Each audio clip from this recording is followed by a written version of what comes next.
It's been a fun year. It's been a year of more success than I expected. Bill Gates, pendiri Microsoft, memiliki kebiasaan yang disebut sebagai Think Week.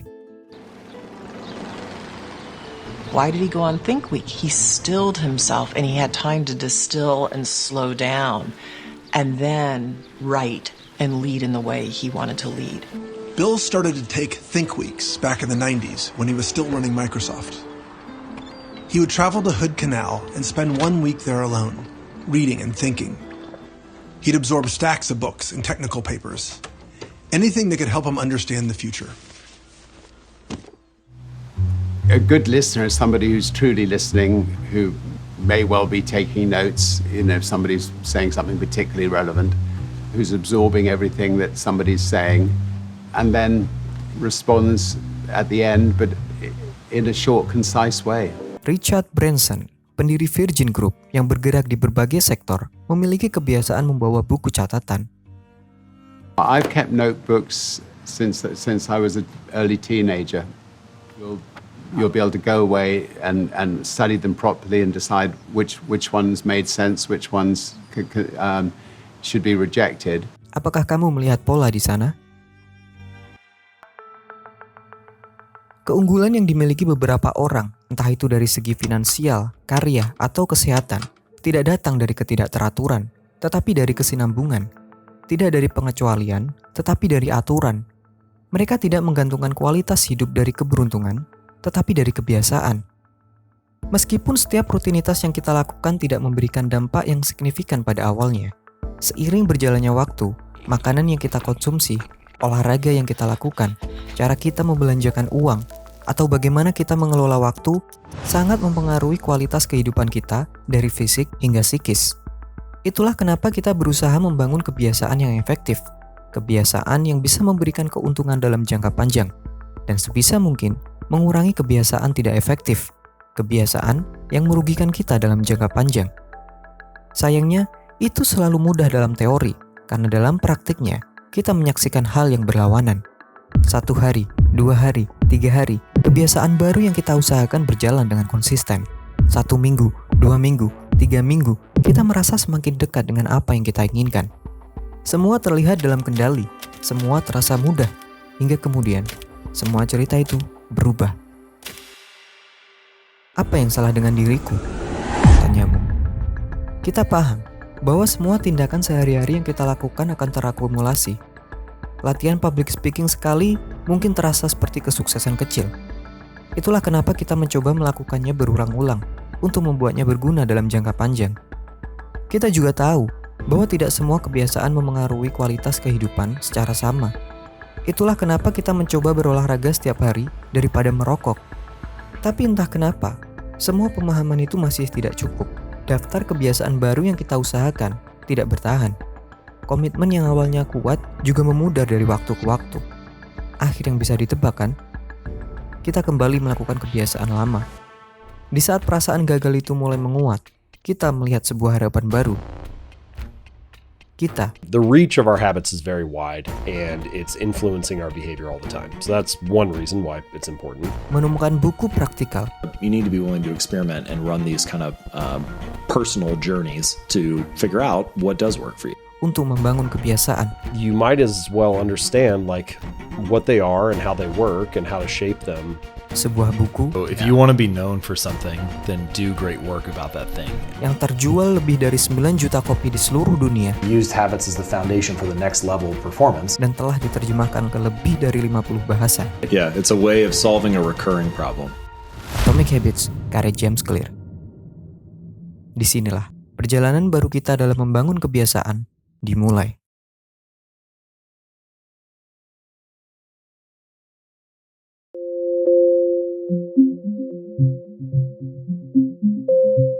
Pertanyaan pertama, bagaimana sebuah kebiasaan terbentuk?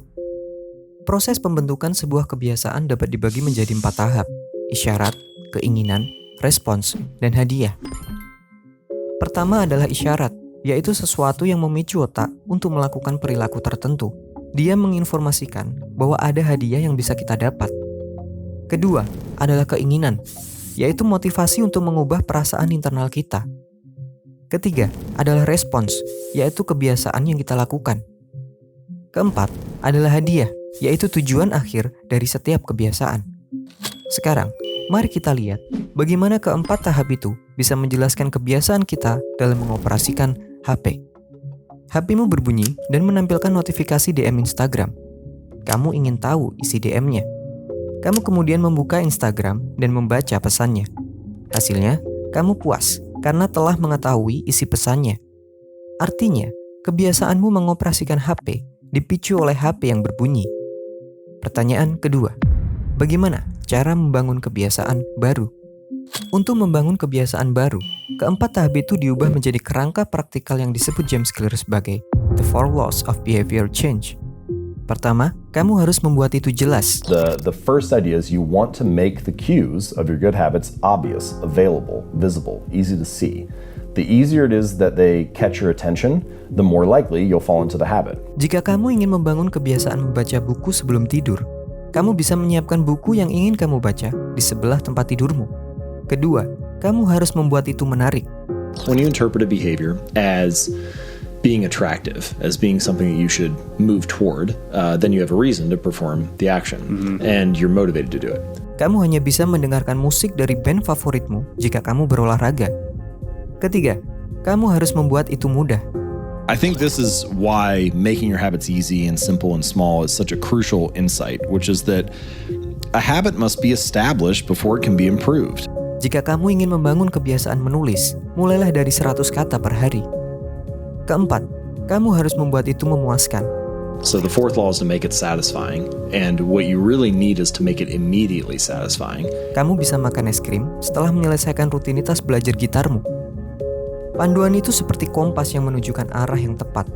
Sekarang, kamu bisa menggunakannya untuk membangun kebiasaan baru dan melakukannya secara konsisten. Setidaknya, itulah yang kamu harapkan.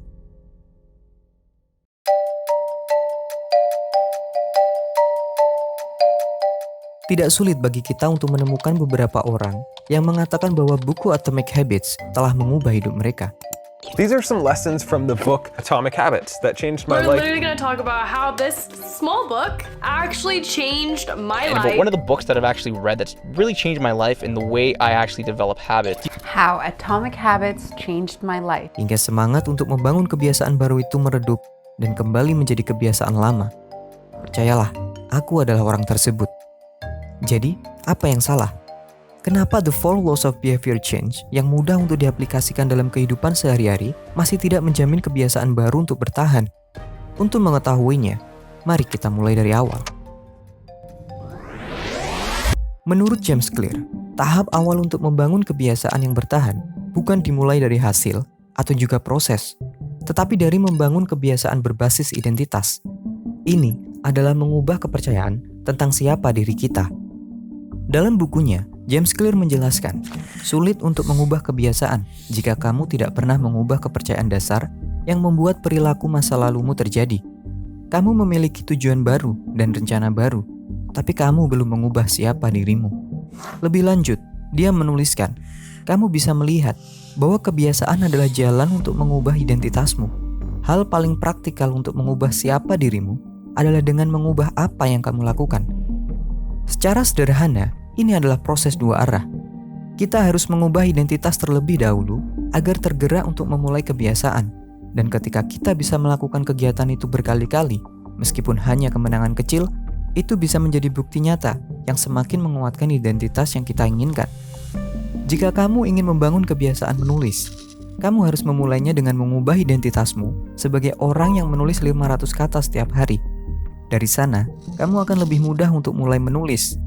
Setelah berhasil menyelesaikannya, identitas penulismu menjadi semakin kuat. Yang artinya, di kesempatan berikutnya, kamu semakin lebih mudah untuk menulis. Tapi bagaimana jika aku mengatakan bahwa meskipun kamu sudah menerapkan semuanya secara berurutan, mulai dari kebiasaan yang berbasis identitas hingga The 4 Laws of Behavior Change, itu masih tidak menjamin hasil yang kamu inginkan.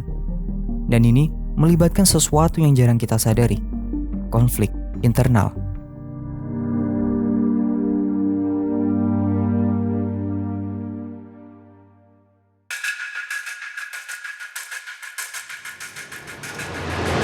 Tubuh kita dibangun dari sistem kompleks yang diatur oleh kombinasi pikiran dan emosi.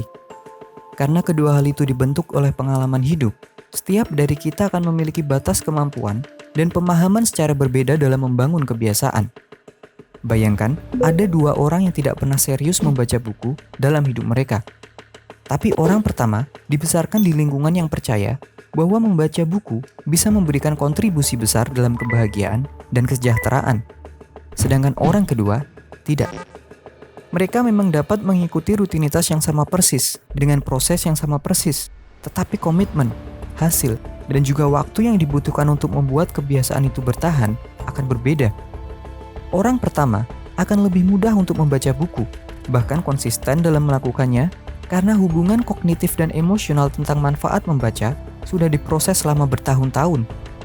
Sedangkan orang kedua yang tumbuh di lingkungan yang tidak peduli tentang pentingnya membaca buku akan memiliki kesempatan yang lebih besar untuk menjalani rutinitas itu sebagai hal yang membebani diri. Kenapa? Karena ada konflik internal antara kebiasaan yang membantunya berinteraksi dengan lingkungannya dan kebiasaan baru yang ingin dilakukannya. Kita mengunduh persepsi dan keyakinan tentang kehidupan bertahun-tahun sebelum kita memperoleh kemampuan berpikir kritis. Persepsi atau kesalahan persepsi itu menjadi kebenaran kita. Apakah kamu pernah mencoba untuk menyalin kebiasaan-kebiasaan orang sukses? It starts with that simple act of getting up and getting out of bed in the morning. Kamu mulai bangun pagi. I don't know how many hours a day you read, but I probably read 3, 4, 5 hours a day. Kamu mulai membaca buku. Protein shakes and just like that. No alcohol, no sugar. Kamu mulai mengatur pola makan. I wake up, I don't touch my phone, I spend some time outside with my kids, and then the next thing I do is I sit down with my journals. Kamu mulai membuat jurnal. Awal yang baik itu kemudian berhenti di tengah perjalanan, diiringi perasaan gagal dan jauh dari kesuksesan yang kamu impikan. Alur cerita yang tidak asing lagi kan? Bagaimanapun, kebiasaan yang membantu kita berinteraksi dengan lingkungan kita akan lebih sering kita gunakan. Bahkan, jika itu merugikan kita di masa depan, otak tetap melihatnya sebagai keuntungan untuk bertahan hidup dan tinggal secara nyaman di lingkungan kita. Itu juga menegaskan kenapa meniru kebiasaan orang lain mungkin hanya benar secara teknis. Tapi ketika berbicara soal hasil, itu menjadi lebih rumit. Karena secara kontekstual, hampir semuanya berbeda. Lingkungan kita dan mereka berbeda, keadaan emosi kita berbeda, tingkat kesehatan mental kita berbeda, fasilitas yang bisa menunjang usaha berbeda, cara pandang kita terhadap masalah juga berbeda, dan daftar terus berlanjut. Selama konflik internal masih terjadi, kita akan dituntun oleh kebiasaan lama. Alhasil, apapun usaha yang kita lakukan untuk membangun kebiasaan baru atau menyalin kebiasaan orang lain hanya menjadi tempat untuk memaksakan diri. Tentu saja, tidak ada yang salah dengan memaksakan diri. Tapi kamu juga harus mengerti bahwa semakin kamu memaksa, semakin besar tekanan mental yang kamu alami. Di kondisi seperti itu, apakah kamu bisa menikmati setiap rutinitas yang kamu lakukan? Aku tidak tahu kamu, tapi yang aku rasakan adalah itu hanya mendorong semangat di awal sebelum akhirnya runtuh dan menghidupkan lagi kebiasaan lama. Pemaksaan diri jarang atau hampir tidak pernah bisa membawa kita terlalu jauh.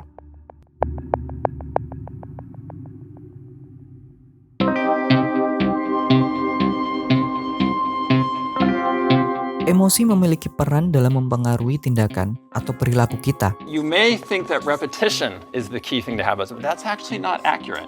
It's emotions create habits. Ketika kita mendapatkan feedback positif dari apa yang kita lakukan, ada kemungkinan besar kita akan mengulanginya lagi di masa mendatang hingga kemudian itu menjadi kebiasaan. Kebiasaan itu disimpan dalam bagian otak yang disebut basal ganglia. Basal ganglia adalah satu set inti subkortikal di otak besar yang terlibat dalam penggabungan dan pemilihan perilaku sukarela. Lalu, apa pengaruhnya bagi kehidupan kita? It's amazing, isn't it, that you can basically do these incredibly complex behaviors without being mentally aware of it at all. And that's because of this capacity of our basal ganglia to take a behavior and turn it into an automatic routine. Ini artinya, ketika sebuah kebiasaan sudah terbentuk, otak kita bisa bekerja dengan lebih efisien. Kita tidak lagi harus memutuskan ini dan itu dan bisa melakukan sebuah kegiatan secara mudah. Bukankah itu hal yang baik? Tentu saja. Tapi kita juga dihadapkan pada masalah baru. Abraham Maslow, seorang psikolog Amerika, menjelaskan dalam bukunya berjudul Motivation and Personality bahwa kebiasaan adalah reaksi yang sudah terbentuk terhadap suatu situasi atau jawaban atas suatu masalah. Karena sudah terbentuk, ia mengembangkan inersia dan resistensi tertentu terhadap perubahan. Tetapi, ketika suatu situasi berubah, reaksi kita terhadapnya juga harus berubah atau siap untuk berubah dengan cepat. Oleh karena itu, kehadiran kebiasaan mungkin lebih buruk daripada tidak ada reaksi sama sekali, karena kebiasaan menjamin penolakan dan keterlambatan dalam membangun reaksi baru yang diperlukan terhadap situasi baru. Pertanyaannya kemudian adalah, kenapa? Kenapa rutinitas yang menjadi kebiasaan membuat kita sulit berubah? Jawabannya adalah karena bagian otak yang bernama prefrontal cortex masuk ke dalam mode tidur. As a cue gets established and associated with a behavior or routine and a particular reward, the brain starts working less and less. And in fact, the brain can almost completely shut down because the thinking parts of your brain, the prefrontal cortex, it essentially goes to sleep when a habit is occurring. Your basal ganglia takes over. Robert Sapolsky, profesor biologi dan neurologi di Universitas Stanford, menjelaskan, what does the frontal cortex do? It makes you do the harder thing when it's the right thing to do. Prefrontal cortex dapat memberimu perspektif yang lebih lengkap tentang duniamu. Disinilah proses mental yang lebih rumit terjadi, seperti berpikir, membayangkan, dan merencanakan. Saat prefrontal cortex dalam mode off, setiap tindakan yang kita lakukan terjadi tanpa melalui proses filtrasi. Kita tidak lagi mempertanyakan apa yang kita lakukan. Kita terputus dengan realitas di sekitar kita dan terkunci dalam pola pikiran lama. Misalnya kebiasaan menyikat gigi. Kita tidak lagi harus berpikir di mana harus meletakkan odol, atau bagaimana cara memegang sikat gigi, atau gigi mana yang harus kita sikat terlebih dahulu. Semua aktivitas yang ada ketika menyikat gigi terjadi secara berurutan tanpa kita sadari. Jika dilakukan secara benar, kebiasaan menyikat gigi bisa menjadi kebiasaan efektif yang bisa membantu kita mendapatkan keuntungan dalam jangka panjang. Cerita menjadi berbeda ketika kebiasaan yang kita lakukan adalah kebiasaan yang tidak efektif. Minum terlalu banyak alkohol misalnya, di mana keotomatisan tindakan justru semakin merugikan kita. Kabar baiknya, melalui pengetahuan dan pengalaman, setiap dari kita ingin berubah. Kita ingin keluar dari kebiasaan tidak efektif untuk mendapatkan sesuatu yang lebih sehat. Dan seperti yang kita tahu, dalam proses mewujudkannya, kita akan menghadapi konflik internal. Disinilah kita membutuhkan kemampuan untuk mengaktifkan kembali fungsi prefrontal cortex. Caranya adalah dengan mengarahkan ulang perhatian yang sebelumnya dibawa ke otomatisan kebiasaan lama ke hal lain yang sering kita abaikan, seperti bagaimana perasaan kita, apa yang kita lihat, atau apa yang kita sentuh. Sayangnya, dalam penerapannya, kita justru terlalu fokus pada cara membangun kebiasaan baru atau cara menghentikan kebiasaan lama. Kita hanya sibuk bertanya tentang how, hingga melupakan hal dasar yang lebih penting, yaitu why. Sebelum bertanya tentang bagaimana cara membangun kebiasaan menghemat uang, bukankah lebih baik memulai dari pertanyaan, mengapa aku sering membeli sesuatu yang sebenarnya tidak aku butuhkan? Apakah itu karena perasaan ingin diterima di lingkaran pertemanan? Atau karena ingin lari dari rasa sakit akibat kejadian di masa lalu?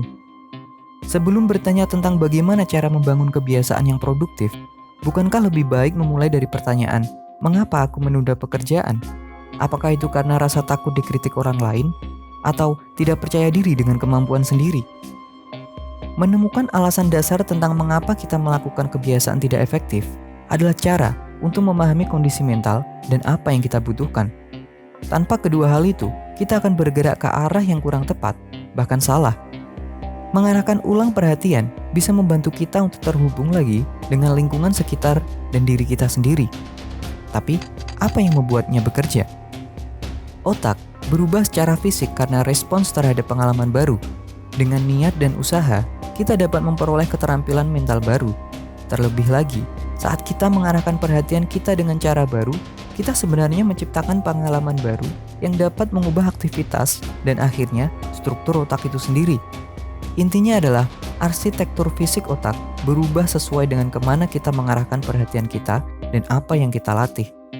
Jeffrey M. Schwartz, seorang psikiater dan peneliti Amerika di bidang neuroplastisitas, juga menjelaskan dalam bukunya The Mind and the Brain bahwa perubahan fisik di otak bergantung pada keadaan mental di dalam pikiran, keadaan yang disebut perhatian. Memberikan perhatian adalah hal yang penting. Itu penting untuk struktur dinamis sirkuit otak dan kemampuan otak untuk membuat ulang dirinya sendiri. Dalam buku Atomic Habits, kamu memang bisa menemukan penjelasan dan tahapan tentang bagaimana cara membangun kebiasaan baru, cara mengubah kebiasaan lama, dan apa yang menyebabkannya. Tapi, ada satu hal yang tidak aku temukan di sana, sesuatu yang sebenarnya kita butuhkan, yaitu integrasi.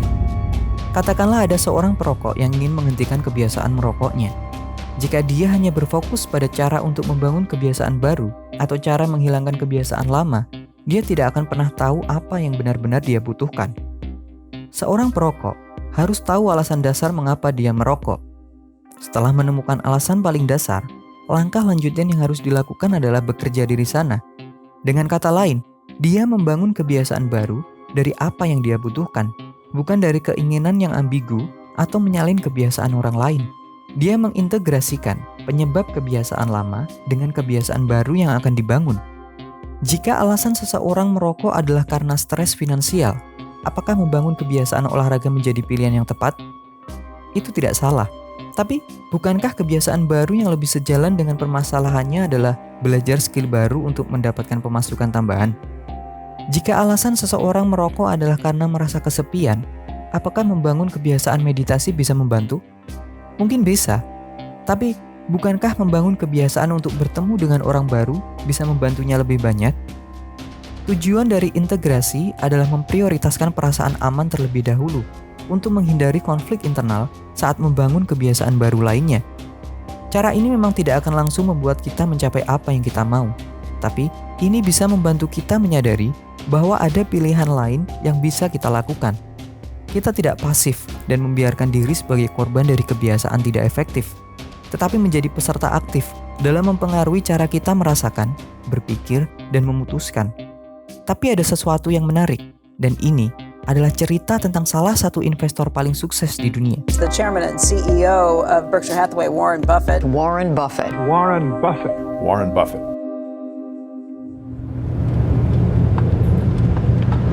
I'm on the way to the office. It's all of a 5-minute drive.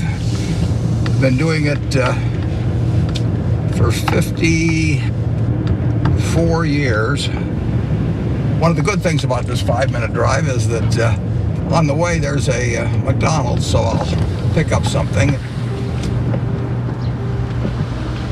Good morning. Thank you for choosing McDonald's. Go ahead and order whenever you're ready. I'll have a sausage McMuffin with egg and cheese. Anything else? That's it. Thank you. Hi, how are you?